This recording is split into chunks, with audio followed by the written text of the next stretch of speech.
जी हाँ, जिस लेक्चर का, जिस टॉपिक का, जिस कॉन्सेप्ट का आपको बहुत दिनों से इंतजार था, आज हम उस टॉपिक को लेके आ चुके हैं। तो आज इस टॉपिक, जो ये टॉपिक है, टॉपिक भी क्या है, हमारे देश की, हमारा देश कैसे चल रहा है, उसका जो हम लोग सार पढ़ने वाले हैं आज। तो आज का लेक्चर आप लोगों के लिए मोस्ट इंपोर्टेंट है। तो यूपीएससी एस्पिरेंट्स इस लेक्चर को बिल्कुल ना छोड़े, क्योंकि आज हम इस लेक्चर में जो हमने 6th, 7th, 8th में पढ़ा है उसी का निचोड़ निकालकर और उससे आगे बढ़कर थोड़ा सा 9th क्लास में भी आज हम देखने वाले हैं कि हमारे संविधान की संरचना कैसे हुई, हमारा संविधान कैसे डिजाइन किया गया। तो आज का लेक्चर यूपीएससी एस्पिरेंट्स के लिए बहुत जरूरी है। तो इंपॉर्टेंट, बिल्कुल बहुत इंपॉर्टेंट है। तो आप लोगों को शांति से, बिल्कुल पेशेंस के साथ इस लेक्चर को देखना है और ये याद रखना, क्योंकि आज हम इस लेक्चर को करने वाले हैं, उसके साथ साथ हम लोग प्रीलिम्स एंड मेंस के क्वेश्चंस की प्रैक्टिस भी करने वाले हैं। और आप सभी को पता है कि हमने जो फर्स्ट लेक्चर पढ़ा, what is democracy, why democracy, उसमें आप लोगों ने मैंने जी तोड़कर आप लोगों को प्रीलिम्स और मेंस के क्वेश्चंस दिए हैं। तो बिल्कुल ध्यान से उनको क्वेश्चंस को करना और कमेंट सेक्शन में जरूर बताना कि आपसे वो क्वेश्चंस हुए या नहीं। तो आज हम इस लेक्चर की शुरुआत करते हैं। लेक्चर की शुरुआत करने से पहले मुझे ये बताइए कि आपके घर में कैसे रूल्स फॉलो किए जाते हैं, मुझे बताइए। आपके घर में कैसे रूल्स फॉलो किए जाते हैं, आपके नेबरहुड में, आपके पड़ोस में, आपकी सोसाइटी में कैसे रूल्स फॉलो किए जाते हैं। आप लोग देखते होंगे जब आप घर पे जाते हैं, ठीक है, सबसे पहला जो क्या करते हो आप लोग, अपने बड़ों की रिस्पेक्ट करते हो। क्या करते हो? अपने बड़ों की रिस्पेक्ट करते हो, उनको इज्जत देते हो। उसके साथ साथ अगर कोई बीमार पड़ गया तो उनकी हेल्प भी करते हो, उसकी मदद भी करते हो। तो हमारा संविधान जो है आप लोगों को आज बहुत सारी चीजें समझाने की कोशिश करेगा, जिसको आप लोगों को बिल्कुल पेशेंस के साथ समझना है। तो आज हम इस लेक्चर की शुरुआत करते हैं। संविधान, हमने क्लास 8th में भी चैप्टर पढ़ा था, फर्स्ट ही चैप्टर था संविधान, आवर कॉन्स्टिट्यूशन। और आज हम पढ़ने वाले हैं कॉन्स्टिट्यूशनल डिजाइन। हम लोगों ने अपने संविधान को कैसे डिजाइन किया, कैसे संविधान का निर्माण किया, आज हम इस लेक्चर में पढ़ने वाले हैं। तो लास्ट बार आज मैं आप लोगों को बोल रही हूँ, तो इस लेक्चर को बिल्कुल ना छोड़े, क्योंकि आपके लिए बहुत जरूरी लेक्चर। ओके, तो संविधान क्या है मैं आप लोगों को बता देती हूँ, और हम इस लेक्चर में क्या क्या चीजें कवर करने वाले हैं वो भी बता देते हैं। तो आज हम इस लेक्चर में कवर करने वाले हैं दक्षिण अफ्रीका का लोकतांत्रिक संविधान। सबसे पहले हम लोग देखेंगे कि दक्षिण अफ्रीका यानी कि साउथ अफ्रीका में लोकतांत्रिक सरकार कैसे बनी, या फिर लोकतांत्रिक संविधान कैसे बना। आज आप लोग इसमें इस लेक्चर में ये चीजें पढ़ोगे। उसके बाद आप एक नए संविधान की ओर चलोगे, भाई एक ऐसा नया संविधान साउथ अफ्रीका में कैसा बना, और संविधान की जरूरत क्यों पड़ती है भाई, संविधान की जरूरत ही क्यों पड़ती है देश को चलाने के लिए। तो आज आप लोग इसके बारे में भी आज आप लोग जानो। उसके बाद मैं बात करती हूँ भारतीय संविधान का निर्माण और भारतीय संविधान के बुनियादी मूल्य। इन सभी टॉपिक्स के बारे में हम लोग चर्चा करने वाले हैं। तो अपनी एनर्जी को तो बिल्कुल भी लो मत होने देना, एनर्जी रखनी है हाई। और आज हम इस लेक्चर की शुरुआत करते हैं धमाकेदार। तो हमारा जो है, सबसे पहले हम क्या पढ़ने वाले हैं, साउथ अफ्रीका में कैसी चीजें थी और साउथ अफ्रीका में कैसे संविधान बना। अगर मैं साउथ अफ्रीका की बात करती हूँ तो वहां पर क्या थे, वहां पर एपार्थाइड लॉ चलता था। क्या चलता था? एपार्थाइड लॉ चलता था। इसका मीनिंग था कि नस्ल के आधार पर वहां पर लोगों का शासन है, नस्ल के आधार पर लोगों के साथ भेदभाव किया जाता था और नस्ल के आधार पर ही लोग शासन करते थे। तो अब आप लोगों में नस्ल क्या होती है, एपार्थाइड लॉ क्या होता है, हमें तो पता ही नहीं। आपको पता है गोरा काला, आप लोग बोलते हैं मैं तो बड़ा सुंदर हूँ, ये तो बड़ा काला है, इसकी बेइज्जती करते रहते हो। अगर दो भाई बहन है आपके घर में, आप सुंदर हो और वो दूसरा थोड़ा सा वैसा है, मतलब कि डल सा है, मान के चलो कि गेहूं रंग का रंग सा है, तो क्या बोलो भाई मैं तो बड़ा सुंदर हूँ, मेरी बात चलेगी, मैं बताऊंगा क्या करना है। तो यहाँ पर साउथ अफ्रीका में क्या हुआ कि व्हाइट पीपल, जो श्वेत लोग थे, उनका शासन था, उनका रूल था। श्वेत लोग जो चाहते थे वो कर सकते थे। श्वेत लोग 25% जो साउथ अफ्रीका में जो लोग थे वो थे श्वेत यानी कि व्हाइट पीपल। और अगर मैं 75% लोगों की बात करती हूँ तो वहां पर थे अश्वेत लोग यानी कि काले लोग थे। क्या थे? नॉन व्हाइट पीपल थे वहां पर। लेकिन शासन किसका चल रहा है? श्वेत लोग कितने 25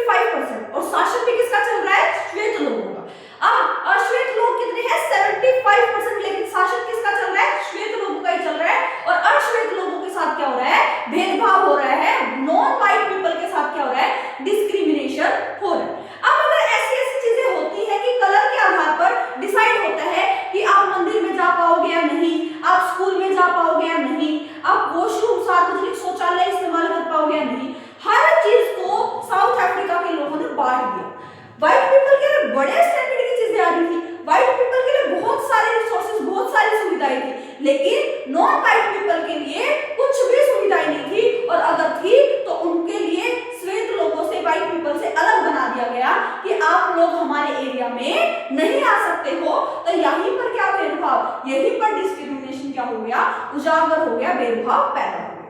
क्या इतनी बात क्लियर है? अब हम इस चैप्टर में अगर हम देखें तो हमने क्या पढ़ा कि व्हाइट पीपल जो है वो 25% है जो शासन करते हैं, जो शासन करते हैं, रूल करते हैं। अगर मैं बात करती हूँ नॉन व्हाइट पीपल की जो कि 75% थे, जिनके साथ भेदभाव होता था, जिनके साथ भेदभाव डिस्क्रिमिनेशन होता था। अब आप लोग देखो, मैं आपको एग्जांपल देती हूँ, रियल लाइफ एग्जांपल देती हूँ। अगर आप एक क्लास में बैठे हुए, आप लोग 3 दोस्त हैं, तीनों एक साथ बेंच पे बैठे, अब आप लोग एक को इग्नोर करने लग जाओ और अपने दोस्त के साथ बातें करने लग जाओ, दूसरा क्या फील करेगा भाई? तीसरा इंसान क्या फील करेगा? भाई ये तो मेरे से बात ही नहीं कर रही है, तो मेरे को इग्नोर कर रही है, पता नहीं क्या बात कर रही है। तो आपके मन में ऐसी ऐसी चीजें आना स्टार्ट हो जाती है। जब आप अपने दोस्त, जब आपका दोस्त आपसे इग्नोर करता, आपसे बात नहीं करता, बेरुखी से बातें करता है, तो क्या हो गया? भेदभाव स्टार्ट कर दिया ना उसने, वैसे ही कर दिया छेड़ने के लिए, लेकिन हो तो गया। ऐसे ही व्हाइट पीपल और नॉन व्हाइट पीपल में बहुत कट्टर भेदभाव क्या चीजें स्टार्ट हुई कि भाई नॉन व्हाइट पीपल जो है वो हमारे एरिया में नहीं आ सकते, अगर आएंगे तो हमारी परमिशन से आएंगे, अगर हमारी परमिशन नहीं है तो हमारे एरिया में नहीं आ सकते, हमारे रिसोर्सेज का इस्तेमाल नहीं कर सकते। तो यहाँ पर आप लोगों को क्या देखने को मिलेगा, जो अश्वेत लोग अगर श्वेत लोगों के यहाँ जाते थे तो उन्हें परमिट लेना पड़ता था, परमिट यानी परमिशन लेनी पड़ती थी। अगर उनकी परमिशन नहीं थी तो वो वहां पर नहीं जा सकते थे। अगर मैं बात करती हूँ, अश्वेत लोगों को वोट देने का अधिकार नहीं था। अश्वेत लोगों को, अब आप बताओ, जहां पर सरकार बन रही है, जहां पर रूल हो रहा है, वहां पर जो 75% जो लोग हैं, मान के चलो वहां पर आधे से ज्यादा जनसंख्या जो है, आधी से ज्यादा जनसंख्या जो है वहां पर नॉन व्हाइट पीपल है और उन्हीं की नहीं सुनी जा रही, उन्हीं को वोट देने का अधिकार नहीं है। तो बेटा भेदभाव तो होगा ही ना, क्योंकि उनकी तो बात सुनी नहीं जा रही, उनकी तो जरूरतें पूरी ही नहीं हो रही, और व्हाइट पीपल का ही शासन रहेगा। क्यों रहेगा? क्योंकि उन्हीं को वोट देने का अधिकार है। क्या ये बात समझ आई आप लोग को? तो वहां पर अश्वेत लोगों को यानी कि नॉन व्हाइट पीपल को वोट देने का अधिकार नहीं था। पृथक्करण की नीति चलती थी वहां पर। क्या चलती थी? पृथक्करण की नीति चलती थी। स्कूल हो गए, अस्पताल हो गए, होटल हो गए, पार्क हो गए, या फिर सार्वजनिक स्थल हो गए, मंदिर हो गए, शौचालय हो गए, वहां पर भी नॉन व्हाइट पीपल और व्हाइट पीपल के लिए अलग अलग चीजें बना दी गई कि भाई नॉन व्हाइट पीपल हमारे एरिया में तो नहीं आ सकते, वो इन सब चीजों को नहीं छू सकते हैं। तो पृथक्करण की नीति यही थी कि सब चीजों को अलग कर दिया गया कि भी उनको वहां पर आना अलाउड नहीं है, या फिर इन सब चीजों का इस्तेमाल करना अलाउड नहीं है। तो यहाँ पर क्या आ गया, स्कूल, अस्पताल, होटल, पार्क श्वेत और अश्वेत लोगों के लिए अलग अलग थे। सार्वजनिक शौचालय तक में भी, सार्वजनिक शौचालय या फिर मंदिर आप लोग देखते होंगे जो सभी का होता है, उनमें भी गोरों और कालों के लिए अलग अलग थे। शौचालय तक को भी अलग अलग कर दिया गया।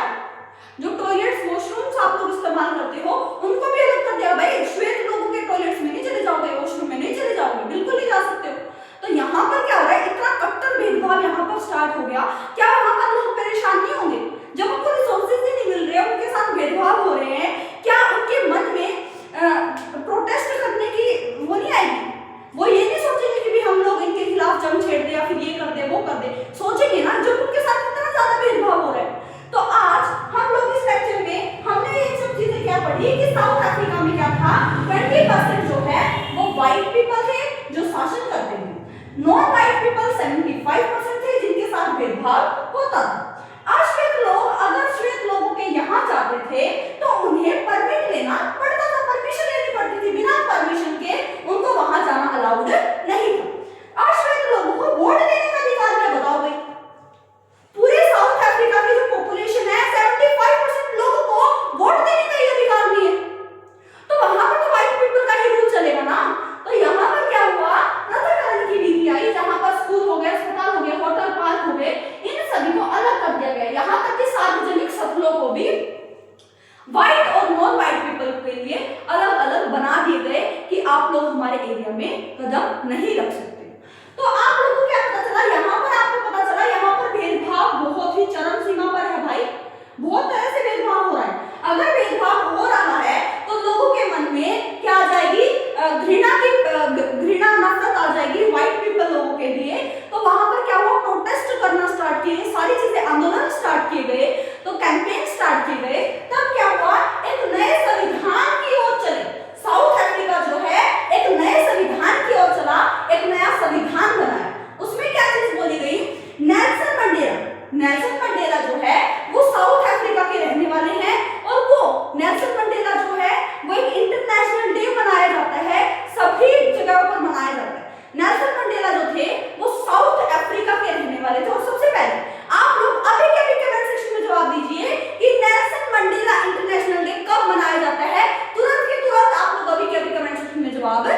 अगर आप लोग यूपीएससी की तैयारी अच्छे से कर रहे हैं, सीरियसली कर रहे हैं, तो आप लोग जवाब जरूर दे पाओगे।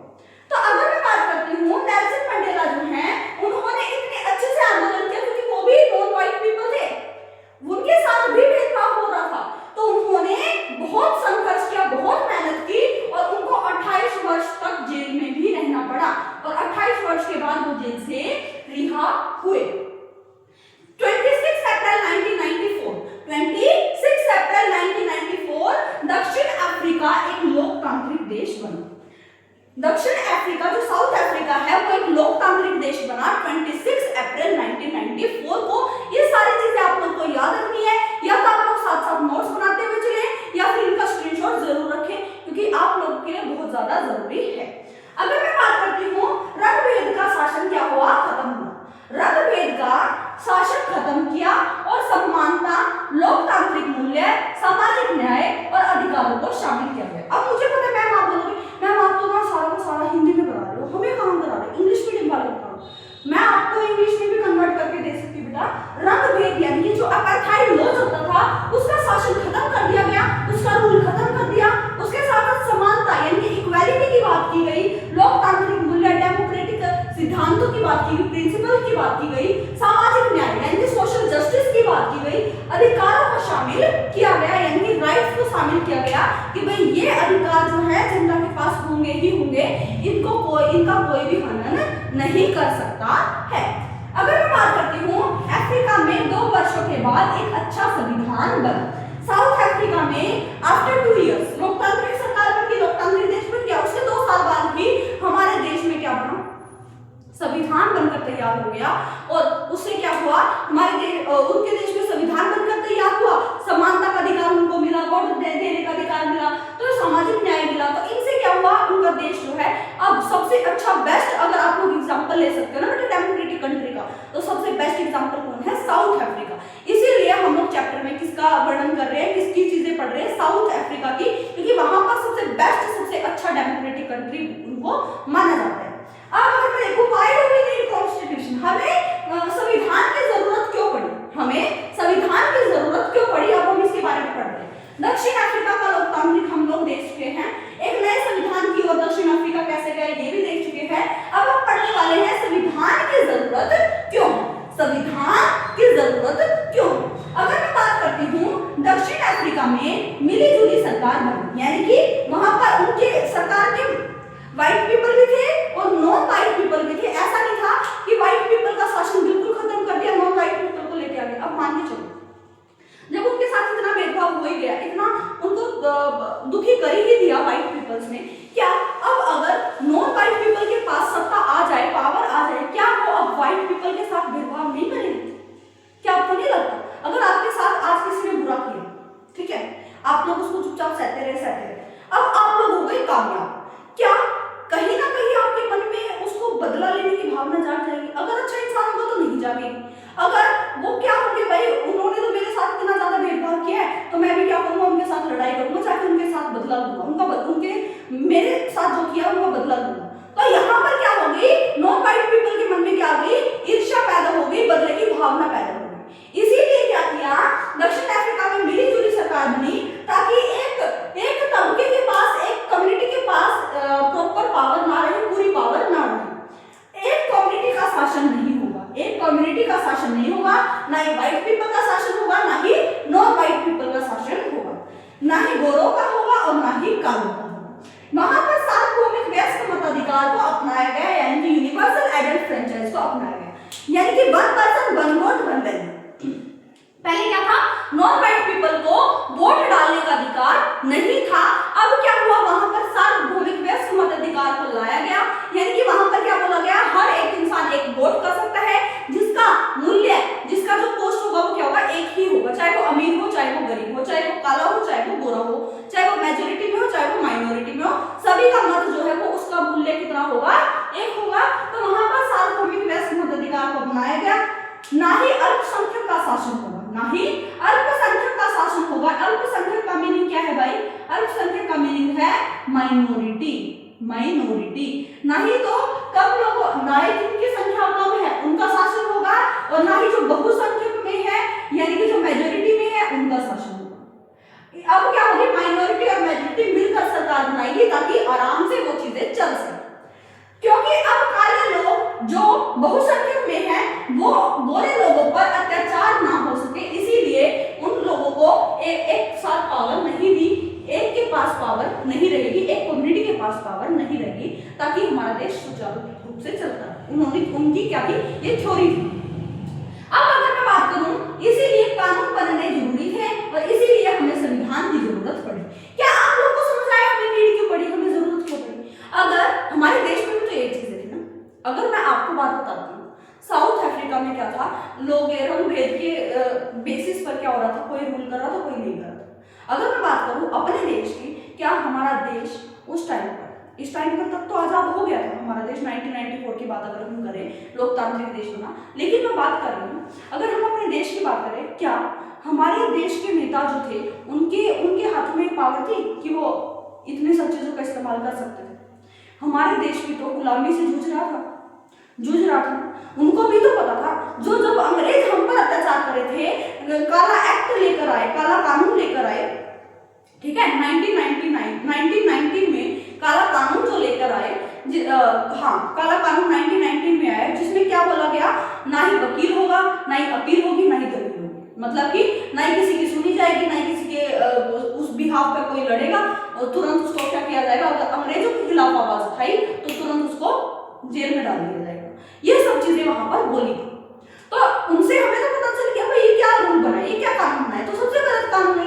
सभी को समान होना चाहिए भाई, सभी को समान अधिकार मिलने चाहिए, सभी को फ्रीडम होनी चाहिए, आजादी होनी चाहिए, रूल सभी के लिए बराबर होने चाहिए, है रूल ऐसे बनने चाहिए, कानून ऐसे बनने चाहिए जिसमें किसी के अधिकारों का हनन ना हो।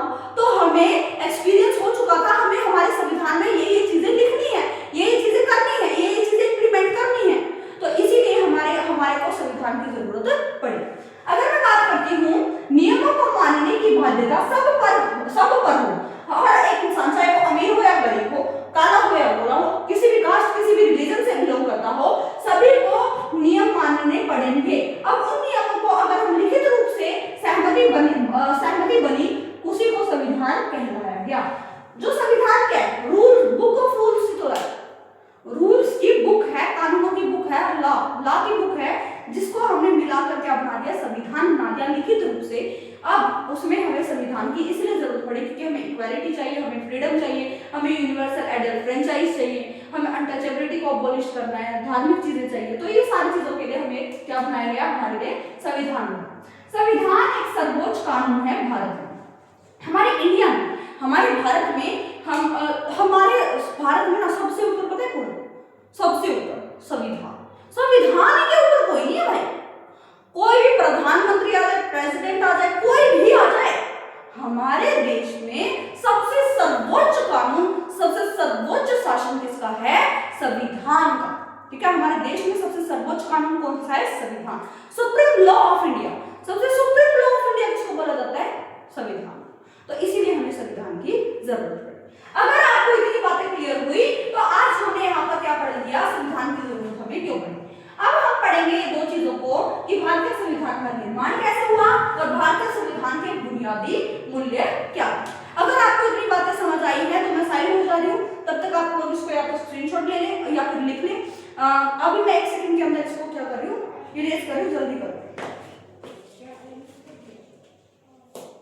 हाँ, तो अगर हम इसको इरेज करते हैं और हम देखेंगे कि यहाँ पर जो है वो दो जो टॉपिक रह गया उसको हम लोग अभी यहाँ पर पढ़ेंगे। ठीक है, 5 टॉपिक थे, 3 टॉपिक्स जो है यहाँ पर हम लोग कवर कर चुके हैं। अब हम चलते हैं सेकंड टॉपिक। हाँ, अब आप लोग बिल्कुल बोर ना होइए क्योंकि हम यहीं पर प्रीलिम्स और मेंस की प्रैक्टिस करने वाले हैं। और अगर आप लोग बिल्कुल आराम से बैठे रहे तो प्रीलिम्स और मेंस की क्वेश्चंस मैं आप लोग को दिखाऊंगी, पीवाईक्यूज दिखाऊंगी, जिससे आपको पता चलेगा कि यस मैम बिल्कुल आए।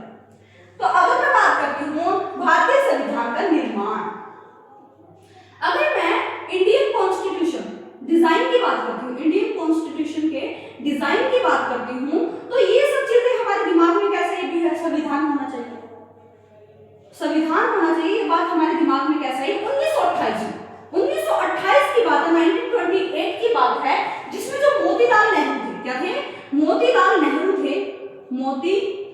नेहरू थे, थे और उसके साथ साथ अन्य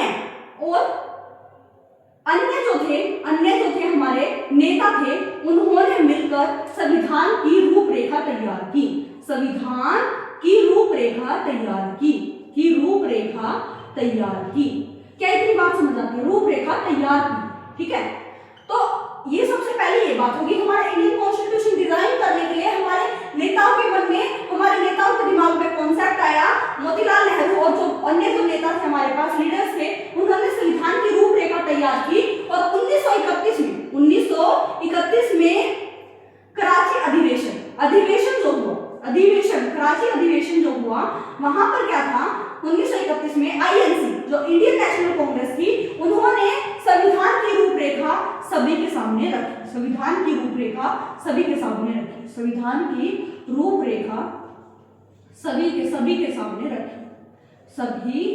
सामने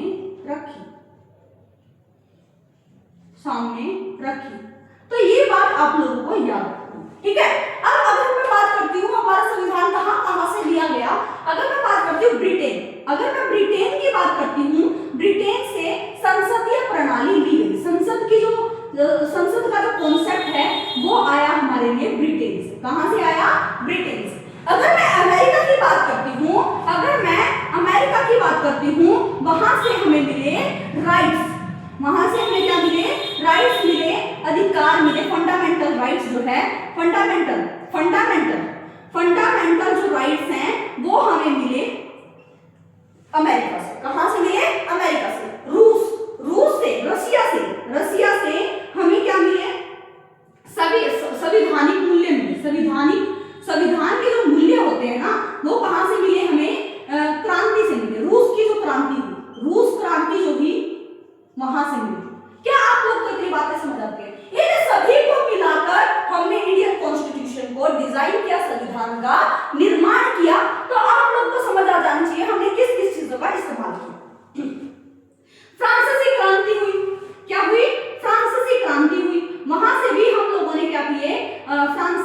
फ्रांसीसी जो क्रांति हुई, वहां से हमने क्या लिए? वो फ्रांसीसी क्रांति से हमने संवैधानिक मूल्य लिए। ये भी बात आप लोगों को याद रखनी है। तो बहुत सारी चीजें, संवैधानिक मूल्य लिए। 1937 में क्या हुआ था, अभी आप लोग बताओगे 1937 के बारे में। अगर आप लोगों ने एनसीईआरटी रीडिंग्स की है, अब आप मुझे बताइए आपकी एनसीईआरटी में क्या लिखा हुआ है 1937 के बारे में। क्या अधिवेशन, क्या क्या चीजें हुई थी जिससे हमारी रूपरेखा तैयार हुई। तो यहाँ पर आप लोग को समझ आया हमारा इंडियन कॉन्स्टिट्यूशन कैसे डिजाइन किया गया। तो ये बात आप लोग अपनी नोटबुक्स में, अपनी डायरी में कहीं पर भी आप लोग लिख सकते हो, क्योंकि ये जरूरी है। तो हमारे भारतीय संविधान का निर्माण, कॉन्स्टिट्यूशनल डिजाइन किन चीजों से हुआ, क्या क्या आइडिया हम लोगों ने दिए, वो चीजें आप लोग को याद रखनी। उसके साथ साथ अगर हम साउथ अफ्रीका की बात करें थे, वहां से अगर हम लोग बात करें तो वहां पर हमने क्या चीजें देखी थी? इक्वालिटी होनी चाहिए, सोशल जस्टिस होना चाहिए। उसके साथ हम लोगों ने देखा कि हमारे पास क्या होना चाहिए? यूनिवर्सल एडल्ट फ्रेंचाइज यानी सार्वभौमिक मताधिकार। यूनिवर्सल एडल्ट फ्रेंचाइज होना चाहिए। सार्वभौमिक वयस्क मताधिकार यानी कि 1 पर्सन 1 वोट 1 वैल्यू होनी चाहिए। उसके साथ अगर मैं बात करती हूँ तो अब आता है आपके पास कि माइनॉरिटी हो या माइनॉरिटी के साथ कोई भेदभाव नहीं होना चाहिए। ये सारी चीजें हमारे कॉन्स्टिट्यूशन में है। भेदभाव नहीं होना चाहिए और उन्हें संसाधनों तक पहुंचा, और उन्हें संविधान तक, और उन्हें रिसोर्सेस, क्या रिसोर्सेस को हिंदी में क्या बोलते थे भाई, मैं भूल गई। हाँ, उन्हें संविधान, उन्हें जो है रिसोर्सेस यानी कि संसाधनों तक पहुंच होनी चाहिए। तो ये सारी की सारी चीजें हमारे इंडियन कॉन्स्टिट्यूशन में भी लागू की गई। ये बात आप लोगों को याद रखनी है। अगर आप चाहते हो तो इसको लिख लेना पॉइंट्स में, क्योंकि ये बहुत ज्यादा जरूरी है। तो हमने अब फर्स्ट टॉपिक देख लिया कि हमने ये चीजें देख ली, इंडियन कॉन्स्टिट्यूशन कैसे डिजाइन किया गया, भारतीय संविधान का निर्माण कैसे हुआ। अब हम भारतीय संविधान के बुनियादी मूल्यों से पहले हम लोग संविधान के बारे में कुछ चीजें जानना चाहते हैं। तो अब आप लोग ध्यान से इस चीज को देखें, ठीक है। हाँ जी, एक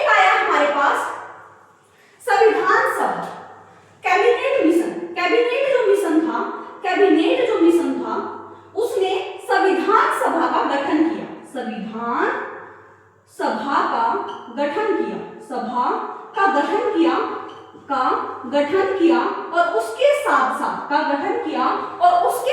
साथ 1946 में संविधान सभा के इलेक्शन हुए। 1946 में संविधान सभा के इलेक्शन यानी कि चुनाव हुए। ये बात आप लोग को याद रखनी है कि कौन कौन से नेता जो हैं वो संविधान बनाने में क्या देंगे, अपनी भागीदारी देंगे, अपनी भागीदारी निभाएंगे।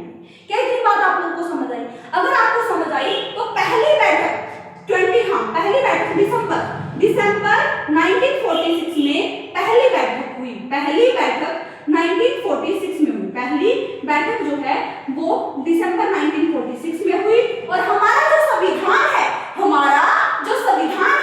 वो बनकर तैयार हुआ 26 नवंबर 1949। हमारा जो संविधान जो है वो पारित हुआ या फिर बनकर तैयार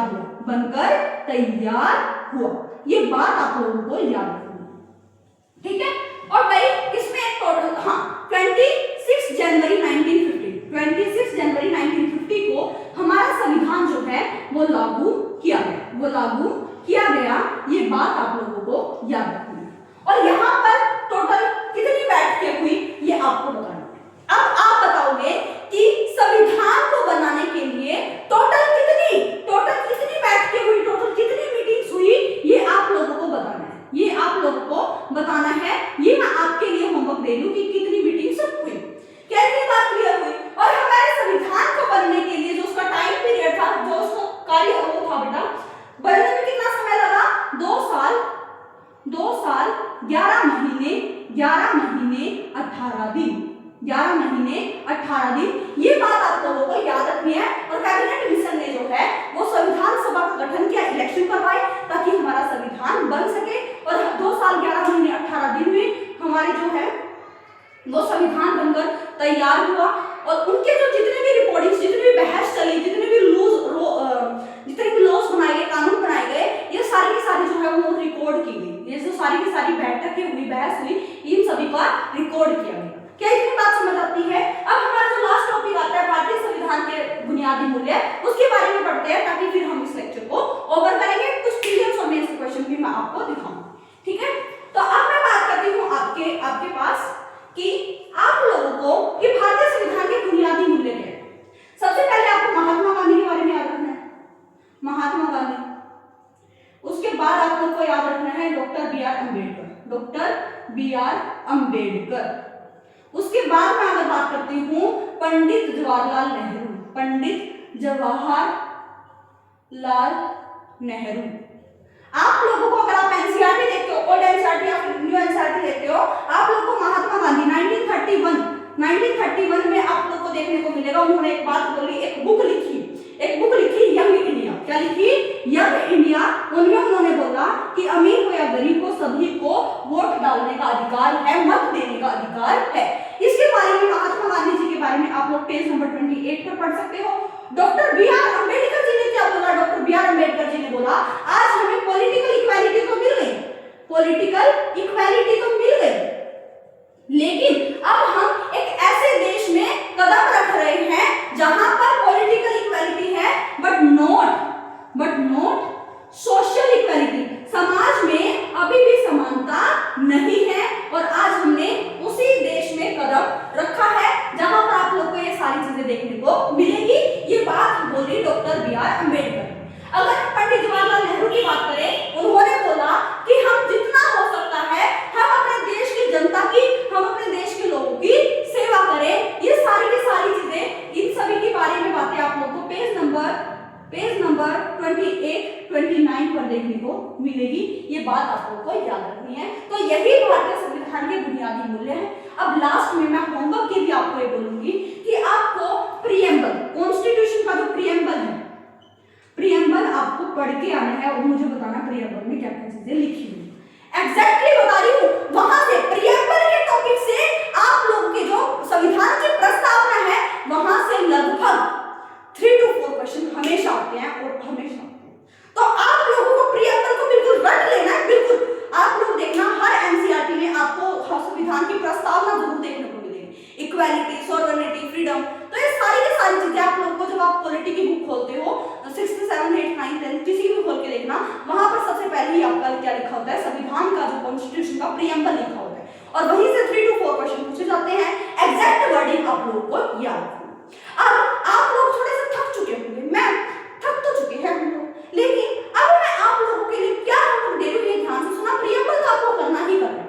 अब आप लोग जब लेक्चर आप लोग देखोगे तो लेक्चर में आप लोग कमेंट सेक्शन में जाओ, कमेंट सेक्शन में जब आप जाओगे तो आपको प्रीलिम्स और मेंस के पीवाईक्यूज देखने को मिलेंगे। अब आपको क्या करना है, उनके क्वेश्चंस देखने हैं, अब आप लोगों को मेंस आंसर राइटिंग करनी है, उसके साथ साथ प्रीलिम्स के क्वेश्चंस का आंसर आप लोगों को कमेंट सेक्शन में देना है, ताकि आप लोगों की प्रैक्टिस हो सके। अगर आप लोगों ने इस चैप्टर को अच्छे से पढ़ा है, ध्यान से सुना है, तो आप लोग हर एक क्वेश्चन का जवाब इजीली कर पाओगे। तो आप लोगों को मद्देनजर रखते हुए आज मैं क्या करती हूँ, आप लोगों को कमेंट सेक्शन में जो है पिन कर दूंगी सारे जो है आप लोगों के क्वेश्चंस जो प्रीलिम्स और मेंस के पीवाईक्यूज जो है प्रैक्टिस क्वेश्चंस जो है, अब आपको उनको सोल्व करना है, उसके साथ साथ फिर मुझे कमेंट सेक्शन में बताना है कि आप लोगों को समझ आया है।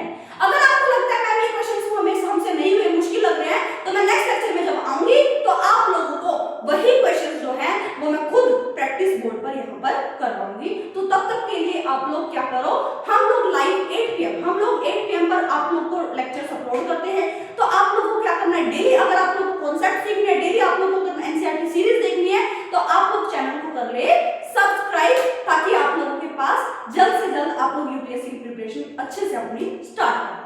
ठीक है, तो अब हम आज इस लेक्चर से धन्यवाद करते हैं। आप लोगों को अगर ये लेक्चर समझ आया है तो उसके लिए मैं बहुत बहुत थैंक यू, धन्यवाद। ओके।